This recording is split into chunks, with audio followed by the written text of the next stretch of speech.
कुंडलिनी शक्ति हमारे शरीर में एक ऐसी शक्ति मानी जाती है, मानो अगर किसी इंसान ने इसे जागृत कर लिया तो वह एक आम इंसान से एक खास इंसान बन जाता है। वैसे तो हमारे शरीर में 7 चक्र होते हैं, उनमें सबसे पहला मूलाधार चक्र ही होता है। इसे कुंडलिनी शक्ति के नाम से भी जाना जाता है। इस चक्र का मूलाधार नाम इसलिए पड़ा क्योंकि सभी चक्रों का यह मूल चक्र होता है। हालांकि सभी चक्रों की कार्य महत्वपूर्णता अलग अलग होती है, लेकिन अधिकांश लोगों का मानना है कि मूलाधार चक्र स्वास्थ्य तथा संबल के भलाई के लिए सबसे महत्वपूर्ण माना जाता है। यह चक्र हमारी स्पाइनल कोड यानी रीढ़ की हड्डी के मूल छोर पर स्थित होता है। जब मनुष्य के अंदर मूलाधार चक्र जागृत हो जाता है तो वह अपने आप ही उसके स्वभाव में परिवर्तन आने लगता है।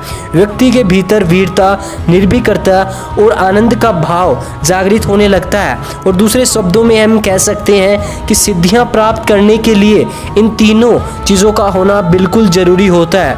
इस चक्र के जागृत होने से मन में आनंद का भाव भी उत्पन्न हो जाता है। ध्यान रहे कि सबसे पहले मूलाधार चक्र को ही जागृत करना पड़ता है। जो व्यक्ति अपनी कुंडलिनी शक्ति को जागृत करना चाहता है तो उसकी शुरुआत भी उसे मूलाधार चक्र से ही करनी पड़ती है। मूलाधार चक्र ऊर्जा शरीर की बुनियाद होती है।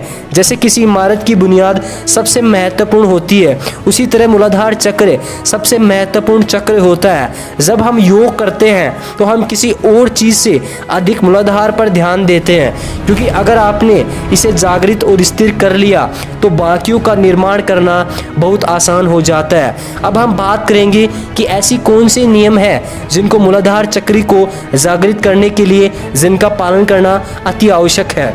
सबसे पहले मूलाधार चक्र को जागृत करने के लिए आपको कुछ नियमों का पालन करना बहुत ही आवश्यक है, क्योंकि इनका पालन करके ही आप मूलाधार चक्र को जागृत करने में सफल बन सकते हैं। वह नियम है जैसे संभोग, भोग और नशा।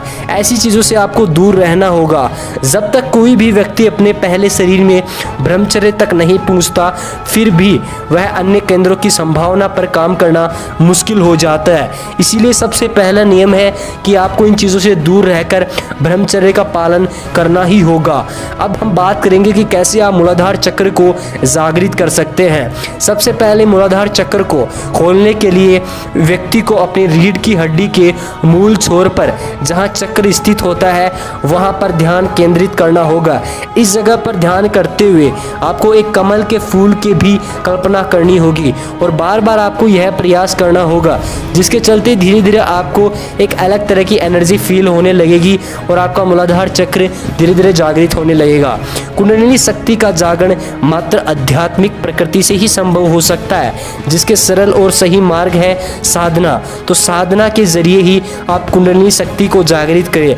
इसके लिए आपको योग का अनुसरण करते हुए कर्म योग, भक्ति योग और हठ योग की साधना करनी पड़ती है। साथ ही आपको प्राणायाम, योगिक क्रियाओं और ब्रह्मचर्य का पालन भी करना होगा। इन सब नियमों के पालन के अलावा आप में अनुशासन, धैर्य और सहनशीलता का भी होना अति आवश्यक है। तभी आप कुंडलिनी शक्ति को जागृत कर सकते हैं। इस शक्ति को जागृत करने के बाद अपने आप में एक अलग तरह की एनर्जी फील होने लगती है और इंसान अपने आप प्रसन्न रहने लगता है। तो आज की वीडियो में हमने आपको बताया कि कुंडलिनी चक्र का क्या महत्व होता है और इसके क्या नियम होते हैं और आप कैसे इसे जागृत कर सकते हैं।